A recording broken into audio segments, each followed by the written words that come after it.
নমস্কার বন্ধুরা, সুবচনের সাহিত্য সভায় আপনাদের স্বাগত জানাই। আজ পড়ে শোনাচ্ছি শীর্ষেন্দু মুখোপাধ্যায় রচিত বাঙালির আমেরিকা দর্শন এই অসাধারণ ভ্রমণ কাহিনীটির 20 পর্ব। প্রভাত আর তনুশ্রী দুজনেই বলল, চলুন কাল আপনাকে একটা কেভ দেখিয়ে নিয়ে আসি। বেশি দূরেও নয়, সকালে গিয়ে বিকালে ফিরে আসা যাবে। কী রকম কেভ? খুব ইন্টারেস্টিং। মাটির নিচে ফাটলের মধ্যে রেড ইন্ডিয়ানদের আস্তানা ছিল, গুপ্ত আস্তানা। শুনে আগ্রহ বোধ করলুম, বললুম চলো তাহলে। তনুশ্রীদের বাড়ি এমনিতেই সরগরম। কলকাতা থেকে অসীম তো এসেছেই, আর নিউ জার্সি থেকে এসেছে তনুশ্রীর বান্ধবীর মা আর মেয়ে। সে সারাদিন গল্প গুজব, চা আড্ডা, খাবার দাবার চলছে। রানার জন্ম আমেরিকায়। সে যথারীতি মার্কিন ইংরেজি বলে এবং বাংলাও বলে সমান দক্ষতায়। তার বন্ধু মাইক তার বেশ নিকট প্রতিবেশী। 13-14 বছরের এই দুটি কিশোরের মধ্যে ভাব গলায় গলায়। শুনলাম মাইকের মা মাইকের বাবাকে ডিভোর্স করে আবার বিয়ে করেছে, সুতরাং মাইককে সৎ বাবার কাছেই থাকতে হয়। বাড়িতে বোধহয় তেমন আনন্দ পায় না সে, দিন রাত রানার কাছেই পড়ে থাকে। শুধু তাই নয়, বাঙালি পরিবারে মেলামেশার ফলে সে বেশ কয়েকটা বাংলা কথা বলতে এবং বুঝতে পারে। তনুশ্রী হয়তো বলে, এই মাইক বাড়ি যা তো, এখন রাত হয়েছে। মাইক জবাব দেয়, আচ্ছা আচ্ছা যাচ্ছি। ছেলেটি কিন্তু বড্ড ভালো। রোগা লম্বা ছাদের চেহারা, নিরীহ দর্শন। আমেরিকায় ঝি চাকর রাখার প্রশ্ন নেই, তাই এখানে পরিবারের প্রত্যেককেই ঘরের কাজ করতে হয়। ঘরদোর পরিষ্কার করা, বাসন মাজা, রান্না, টেবিল সাজানো, কাচাকুচি, ছোটোখাটো মেরামত, বাথরুম সাফ রাখা ইত্যাদি। দেখলুম রানা যখন ঘরের কাজ করছে তখন মাইকও এসে তার সঙ্গে হাত লাগায়। অবশ্য এটাকে অস্বাভাবিক মনে করার মানসিকতা মার্কিনদের নয়, কিন্তু তনুশ্রী আর প্রভাতের একটু সংকোচ আছে মাইক তার বাড়ির কাজ করে দেয় বলে। তনুশ্রীর বাড়িতেই টেলিফোন এলো। নিউ ইয়র্কের জনৈক ডাক্তার ডিভাইন আমার খোঁজ করছেন। তখন আমি বাড়িতে ছিলাম না, বলে রেখেছেন সন্ধেবেলায় আবার ফোন করবেন। সন্ধেবেলায় ডাক্তার ডিভাইন ফোন করলেন, শ্রী চিন্ময়ের কথা আপনি কি কিছু জানেন? আমি জানতুম, তবে সামান্যই। নিউ ইয়র্কে আমি শ্রী চিন্ময়ের পোস্টার দেখেছি, শঙ্করের লেখায় তার উল্লেখ আছে বলেও জানি। এই ভারতীয় যোগী নিউ ইয়র্কে থাকেন। ডিভাইন তাঁর শিষ্য। বললাম জানি, তবে সামান্যই। আমি আপনাকে তাঁর সম্পর্কে কয়েকটা কথা জানাতে চাই। আপনি যখন নিউ ইয়র্কে যাবেন তখন 5 মিনিট সময় দিতে পারবেন কি? বললাম সময় দিতে বাধা নেই, তবে এখানে আমি অন্যের ওপর নির্ভরশীল। সময় তাদের হাতে। কখন কবে কার বাড়িতে থাকব তার কিছু ঠিক নেই। আমি সময় করে নেব, বেশি নয়, 5 মিনিট। আমি কিছু লিটারেচারও আপনাকে দেব। এই পর্যন্ত কথা হয়ে রইল। আশ্চর্যের বিষয়, ডিভাইন কিন্তু আরও কয়েকবার বিভিন্ন জায়গায় টেলিফোন করে আমার সঙ্গে যোগাযোগ করেছেন। কাজটা খুব সহজ নয়। খুঁজে খুঁজে টেলিফোন নম্বর বের করে ভ্রাম্যমাণ আমাকে ধরা বড় সহজ ব্যাপার ছিল না। তবে শেষ অবধি ডিভাইনের সঙ্গে আমার দেখা হয়নি। তনুশ্রীর বাড়িতে দোতলায় একটি ছোট ঘরে আমি আছি। বেশ কোজি ঘরখানা, একা একটেরে লাগোয়া বাথরুম। এই ঘরের দেওয়াল জোড়া বুক কেসে রাশি রাশি বাংলা বই, পত্রপত্রিকা, একেবারে হালের দেশ অবধি মজুদ। স্বামী স্ত্রী দুজনেই সাহিত্য পাগল বলেই এদের বাড়িতে এত বই। তবে সব বাঙালি বাড়িতেই বই পাওয়া যাবে। দূর প্রবাসে ভেত বাঙালির নির্জন জীবনে বইয়ের মতো, বিশেষ করে বাংলা বইয়ের মতো এমন অন্তরঙ্গ সঙ্গী আর কি আছে? অতলান্তিক নামে যে বাংলা কাগজখানা এরা দুজনে প্রকাশ করে, তারও মোটামুটি ভালো বিক্রি আছে। আয় ব্যয় মাথায় মাথায় হয়ে যায়। আমেরিকার বাঙালিরা কাগজ কেনে এবং পড়েও। তনুশ্রীর বাড়িতেও স্থানীয় বাঙালিদের বেশ আড্ডা হয় প্রায়। সন্ধেবেলা কয়েকজন এলেন, তাঁদের মধ্যে এক দম্পতি একটি বাড়ি কিনলেন তনুশ্রীর পাড়ায়। সেদিনই বাড়ি কেনার ডিল পাকা হয়ে গেল। ভয়ে ভয়ে জিজ্ঞেস করলাম, কত পড়ল? ভদ্রমহিলা আনন্দের সঙ্গে বললেন, বেশ সস্তা, $1,30,000 মাত্র। 1.5 লাখ চেয়েছিল, কমিয়েছি। খুব চমকালুম না। বাড়ি বলতে বেসমেন্ট নিয়ে অন্তত 3 তলা, সম্পূর্ণ বাতানুকূল, গ্যাস লাইন, টেলিফোন ইত্যাদি তো আছেই, খানিকটা গৃহসজ্জাও থাকে। আর যার ইচ্ছা সে হয়তো সবই নতুন করে নেয়, কোনো ঝামেলা নেই। টেলিফোন করলেই ঘর সাজানোর লোক এসে ঘরের মাপ মতো ঘরে ঘরে কার্পেট পেতে দিয়ে যাবে, আসবাব চলে আসবে অর্ডার মতো। দাম নিয়ে মাথা ঘামাতে হবে না, সবই ধারে পাওয়া যায়, ধীরে ধীরে শোধ হয়ে যাবে। এরকম ধারের সুবিধে আমাদের দেশে নেই। হায়ার পারচেজ চালু হচ্ছে সবে, কিন্তু তারও হাজার ঝামেলা। কিন্তু এদেশে যে কোনো অচেনা জায়গায় স্রেফ ক্রেডিট কার্ডের জোরে যা খুশি তাই কেনা যায়। বড় রকমের কেনাকাটা সবই করা যায়। বাড়ি বা সম্পত্তির জন্য ব্যাংক তো এক পায়ে খাড়া আছে ঋণ দিতে। ফোকটে ফুটানি করে নাও, পরে শোধ দিও। কিছুদিন আগে মধ্যপ্রদেশের পাঁচমারি গিয়েছিলাম। যারা গেছেন তারাই জানেন। পাঁচমারি শহরটা ছোট হলেও তার দ্রষ্টব্য অনেক, এবং ভারী মজার মজার ব্যাপার আছে সেখানে। গুপ্ত মহাদেও, পাতাল ভৈরব, আর সেই জল ঝরা গুহার অভ্যন্তরে শিব, সবই দেখবার মতো জিনিস।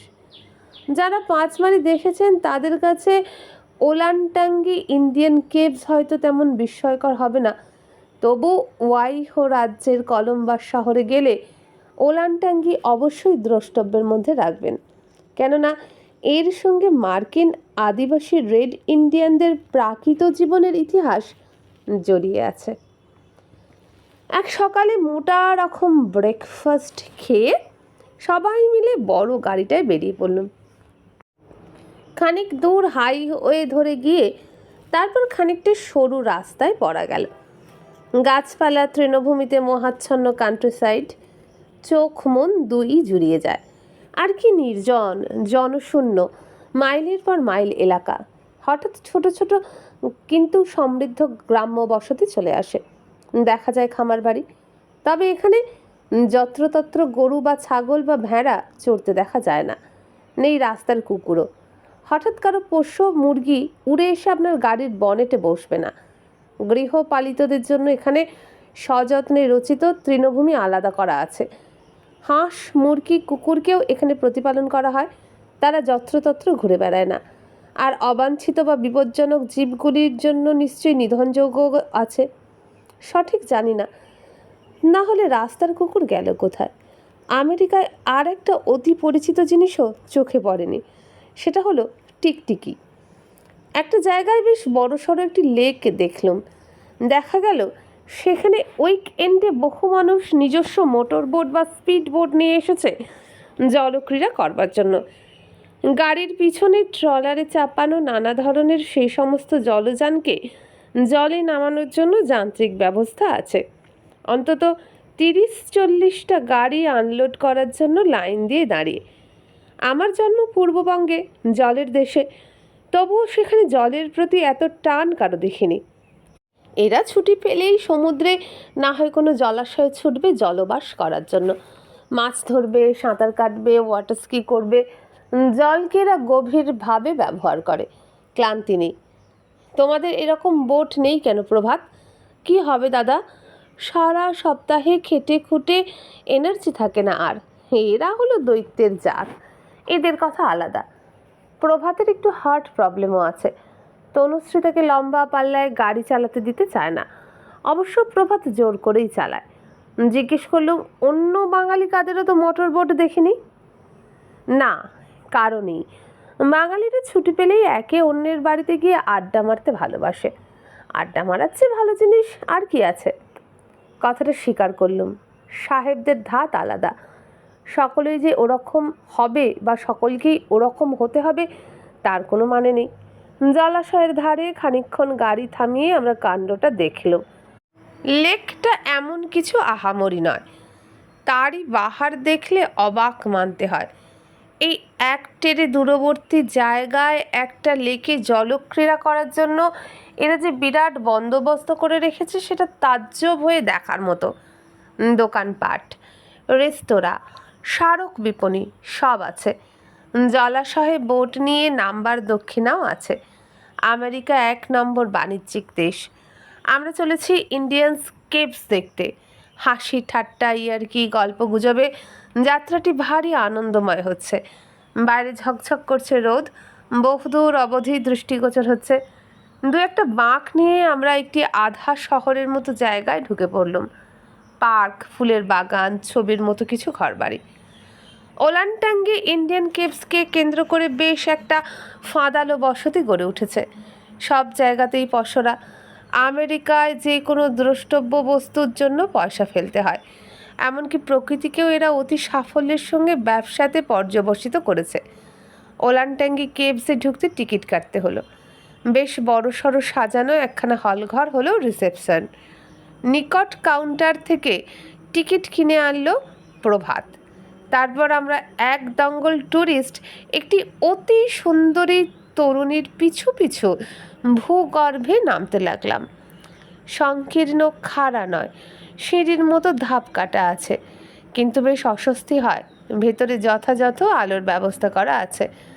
বেশি আলো ঝলসে দেওয়া হয়নি, আবার অন্ধকারও করে রাখা হয়নি মন্দ আলোয়। বেশ রহস্যময়তার মতো কিছু সৃষ্টি হয়ে আছে। মার্কিনদের টাকার সঙ্গে রুচিবোধ না মিললে দেশটাকে এত সুন্দর করা যেত না। রেড ইন্ডিয়ানরা সুদূর অতীতের এই প্রাকৃতিক গুহার গোলক ধাঁধা আবিষ্কার করে এখানে একটা বেশ বসতি স্থাপন করেছিল। বহিঃশত্রু এবং জল ঝড় থেকে আত্মরক্ষার জন্য চমৎকার আশ্রয়। গুহার ভেতরের শীত গ্রীষ্ম দুইয়েরই প্রভাব কম। বাইরে থেকে দেখলে বোঝা যায় না বটে, তবে ওলানটাঙ্গির গর্ভে নামলে অবাক হতে হয় এর পরিসর দেখে। প্রকোষ্ঠের পর প্রকোষ্ঠ অনেকটা জায়গা জুড়ে ছড়িয়ে রয়েছে। বোঝা যায় বেশ বড় একটি গোষ্ঠী হয়তো এখানে বসবাস করত। রেড ইন্ডিয়ানদের বস্তির একটা আবহ গুহার মধ্যে রচনা করে রাখা হয়েছে। প্রকৃতি যে কত বড় শিল্পী এবং ইঞ্জিনিয়ার ওলানটাঙ্গিতে নেমে আরেকবার মালুম হলো। সুন্দরী মেয়েটি গড় গড় করে ওলানটাঙ্গির ইতিহাস মুখস্থ বলে যাচ্ছিল। তার রসবোধও চমৎকার। এই গুহাবাড়ির ইতিহাস জেনে কী বা হবে? রেড ইন্ডিয়ানদের ইতিহাসই বা কী এমন গুরুতর? প্রকৃত জনের মতোই তারা জীবনযাপন করত, যদি না সাহেবরা এসে হামলা করত। ছোটবেলা থেকে ওয়েস্টার্ন ছবি দেখে আসছি, সেসব ছবিতে রেড ইন্ডিয়ানদের বিরুদ্ধে উপনিবেশকারী সাহেবদের বীরত্ব ফলাও করে দেখানো হয়। এমন লজ্জাজনক বীরত্ব আর হয়ও না। রেড ইন্ডিয়ানদের তীর আর বল্লমের বিরুদ্ধে সাহেবদের আগ্নেয়াস্ত্র। লড়াই প্রায় একতরফা। একটি সাহেব মরেছে তো 100টা রেড ইন্ডিয়ান। এই অসহায় মানুষগুলোকে বন্দুক, পিস্তল, তোপের মুখে চড়িয়ে দেওয়ার লজ্জা ঢাকতেই বুঝি গল্পে, উপন্যাসে, চলচ্চিত্রে সাহেবদের বীরত্বে চড়া রং দেওয়া হয়েছে। রেড ইন্ডিয়ানদের সংখ্যা এখন খুবই কম।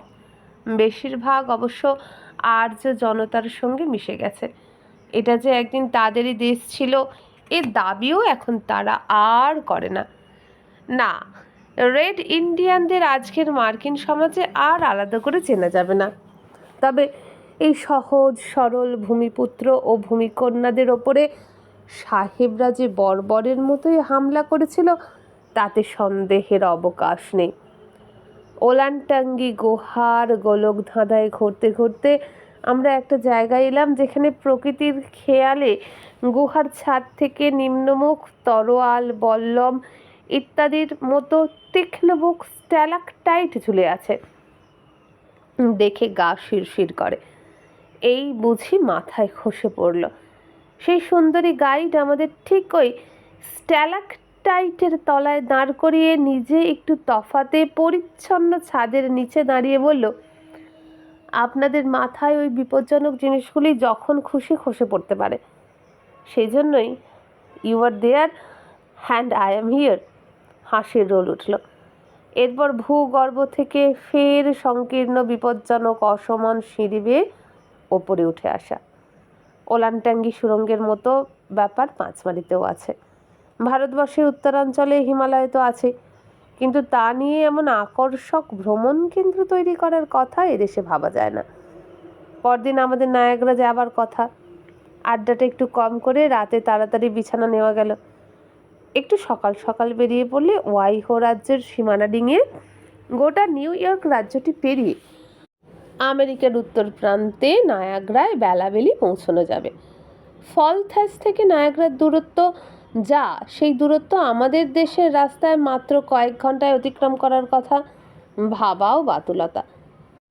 ভালো রাস্তায় শুধু নয়, ভালো গাড়িরও যে দরকার। আমেরিকানরা রাস্তা তৈরি করতে জান লড়িয়ে দিয়েছে, তেমনি গাড়ির ব্যাপারেও তারা অতীব উন্নাসিক। পরদিন সকালে যে গাড়িটায় আমরা রওনা হলাম সেটা বিশাল একখানা ওল্ডস মোবাইল। প্রভাত গাড়ি চালাবে, পাশের বাকেট সিটে আমি, পিছনের সিটে তনুশ্রী, তার দুই ছেলে মেয়ে, একজন বয়স্ক আত্মীয়া ও তার নাতনি, আরও পেছনে অর্থাৎ মালপত্র রাখার জায়গায় অসীম ঠাকুর। গাড়ির জানলা বন্ধ থাকা এবং ভেতরটা শব্দহীন হওয়ায় আড্ডার কোনো অসুবিধে হচ্ছিল না। এই আরামে এবং প্রায় ড্রয়িং রুমে বসে থাকার অনুভূতি নিয়ে বেড়াতে আমার কাছে একটু নতুনই মনে হচ্ছিল। মনে আছে রানীগঞ্জ থেকে দেওঘর যেতে অ্যাম্বাসেডারে আমাদের লেগেছিল 5 ঘন্টার কিছু বেশি, এবং গায়ে গতরে সে কি ব্যথা। আমরা বেরিয়ে পড়েছিলাম সকাল 8টা নাগাদ, সামান্য কিছু খেয়ে এবং বেশ কিছু খাবার দাবার সঙ্গে নিয়ে। নায়াগ্রায় রাত্রিবাস, পরদিন ফেরা। আমেরিকার প্রাকৃতিক দৃশ্যাবলীর মধ্যে একঘেয়েমি নেই বললেই হয়। বারবার ভূপ্রকৃতির কিছু না কিছু পরিবর্তন ঘটে যায়। নিরবিচ্ছিন্ন সবুজ সমারোহ চোখের পক্ষে ভারী স্নিগ্ধকর।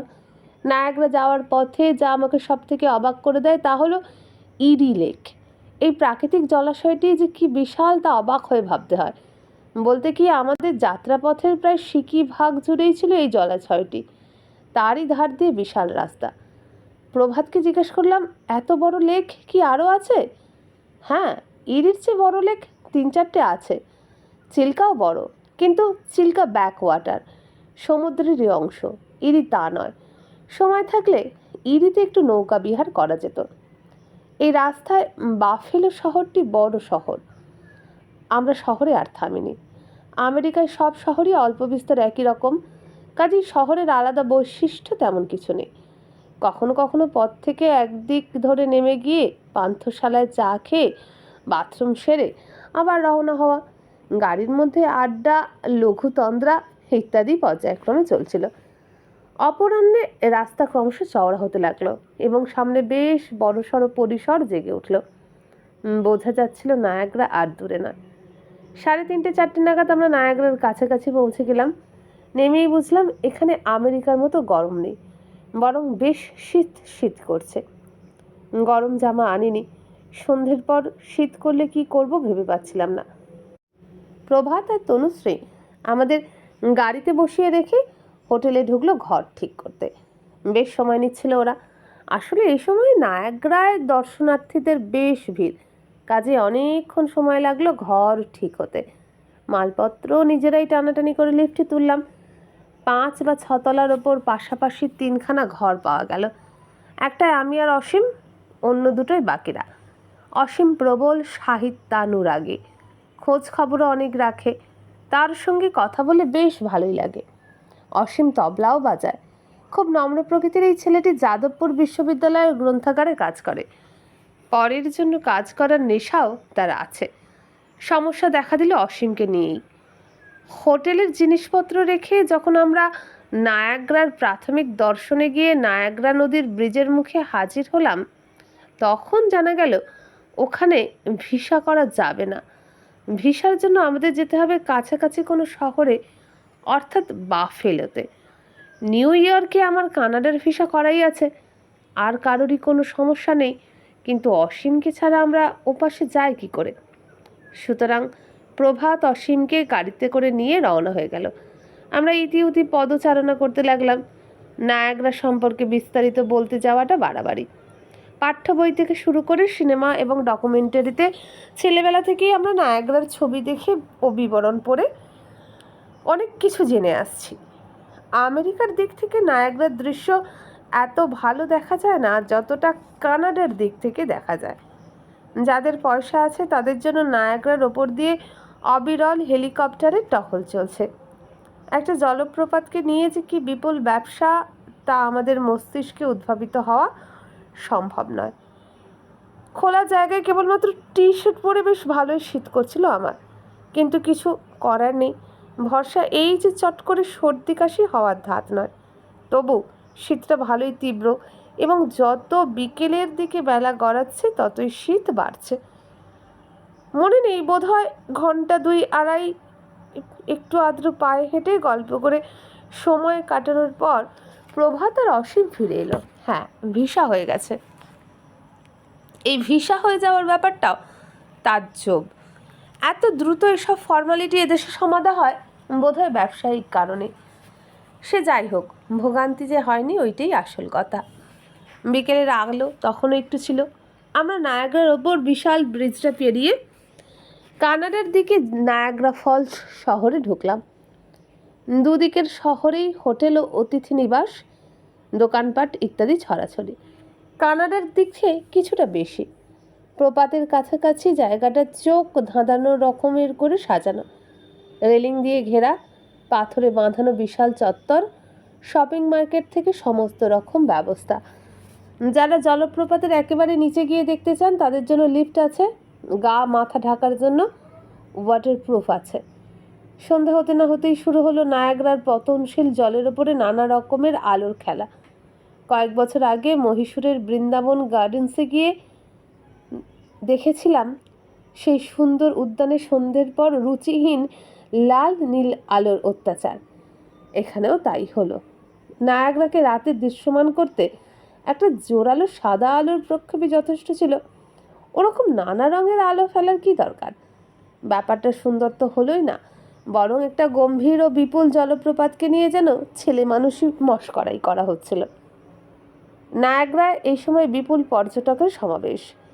চারিদিকে দীর্ঘগ্রীব মানুষ নায়াগ্রাকে নানা কোণ থেকে অবলোকন করে নিচ্ছে। নায়াগ্রার উজানে গিয়ে প্রপাতের পূর্বাবস্থার নদীটিকেও দেখে এলাম আমরা। কিছু উপলও রয়েছে, বেশ চওড়া নদী। অনেকখানি জায়গা নিয়ে অশ্বক্ষরাকৃতি হয়ে বহু নিচে পড়েছে, কিন্তু দর্শকের চাপে, আলো এবং অন্যান্য আধুনিক ব্যবস্থায় প্রাকৃতিক পর্যভূমিটি লোপাট হওয়ায় নায়াগ্রার বিশালত্ব এবং ভয়ঙ্কর ব্যাপারটি আর অনুভূত হয় না। শুনেছি শীতকালে নায়াগ্রার জল সম্পূর্ণ বরফ হয়ে যায়। তখন সেই নিস্তব্ধ জলপ্রপাতের শ্বেতশুভ্র ভাস্কর্য কেমন দেখায় কে জানে। আমার দেখা হবে না বটে, কিন্তু যারা দেখে তাদের ভাগ্য ভালোই। হোটেলের ঘরে সেই রাতেই খিচুড়ি রান্না করে খাওয়া হলো।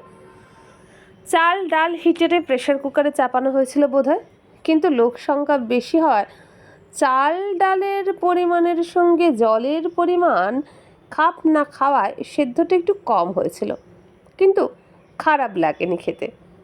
রাতে হোটেলের ঘর থেকেও নায়াগ্রার দুধারের দুটি শহরের আলোকরাশি মনে করিয়ে দিচ্ছিল নায়াগ্রা শুধু প্রপাতই নয়, বিশাল একটা ইন্ডাস্ট্রিও বটে।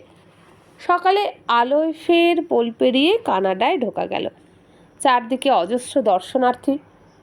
চত্বরে একটি রেস্তোরাঁয় দেখলাম বিজ্ঞাপন রয়েছে ফুট লং হটডগ, অর্থাৎ 1 ফুট লম্বা হটডগ।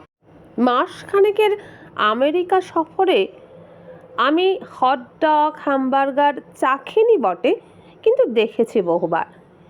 1 ফুট লম্বা হটডগ তো বিরাট ব্যাপার। আমেরিকানরা অতি ভোজি বটে, কিন্তু তা বলে 1 ফুট লম্বা হটডগ। আশঙ্কার কারণ, হটডগের দুধারে দুটি পুরুষ্টু রুটির মাঝখানে শুয়োর বা গোমাংসের যে পুরটি থাকে তা সামান্য নয়। খাদ্যের ব্যাপারে অতীব উদার মার্কিন দেশে মাংস টাংসর ব্যাপারে কার্পণ্য নেই। ফলে 1 ফুট লম্বা হটডগে যে বিপুল খাদ্যবস্তু থাকে তা ক্যালোরির দিক থেকে বা পরিপাক করার পক্ষে বিপজ্জনক ও কঠিন হওয়ার কথা। তদুপরি হট ডগের সঙ্গে আলু ভাজা ও সবজি ইত্যাদি আনুষঙ্গিক তো আছেই। একটি অল্প বয়সী মেম সাহেব হাতে সেই বিপুল আকৃতির লম্বা হটডগটি নিয়ে আসছিল।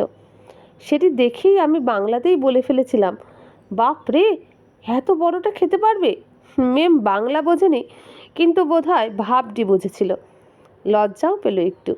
মুখখানায় রক্তিমাভা ও লাজুক হাসির সঙ্গে আমাকে বলল, it is a big bit, aren't it? সে কথা আর বলতে, 30 বছরের নিরামিষাশী দু চোখে আমি দেখলাম মেমটি দিব্যি ঘুরে ঘুরে নায়াগ্রা দেখতে দেখতে হট ডগটি খেয়ে ফেলেছে। পরদিন নায়াগ্রায় সারা দিন কাটিয়ে পরন্ত দুপুরে আমরা ফেরার পথ ধরলাম নায়াগ্রা থেকে কলম্বাস। পরদিন আমাকে নিউ ইয়র্কের দিকে রওনা হতেই হবে।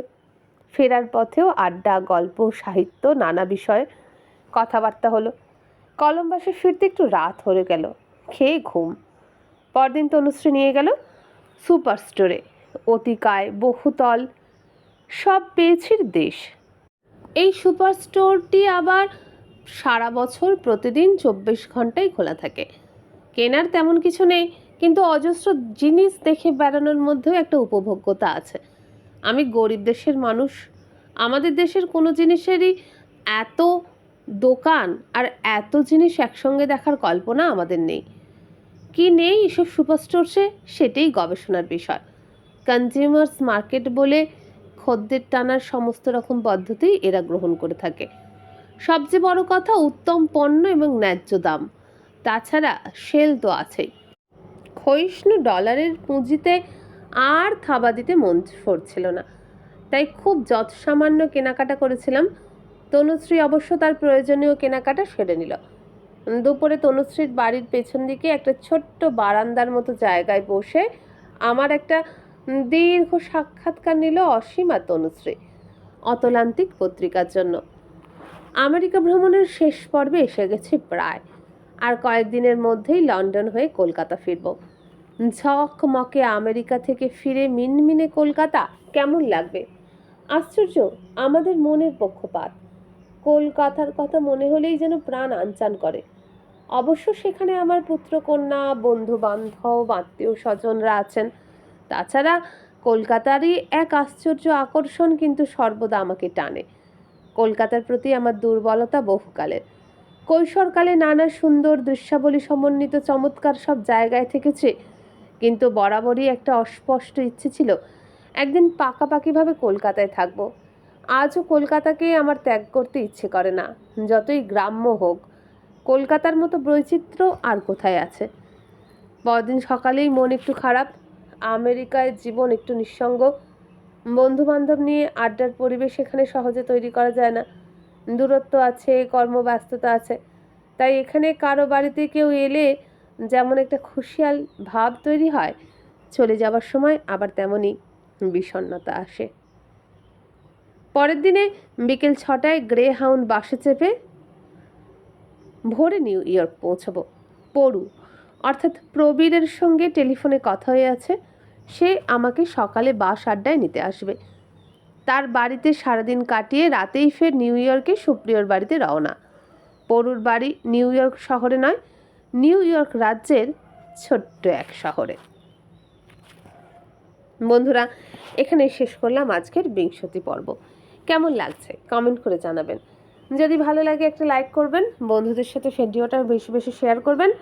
আর আমার চ্যানেলটিকে এখনও সাবস্ক্রাইব না করে থাকলে সাবস্ক্রাইব করে আমার মনোবল বাড়াতে সাহায্য করবেন।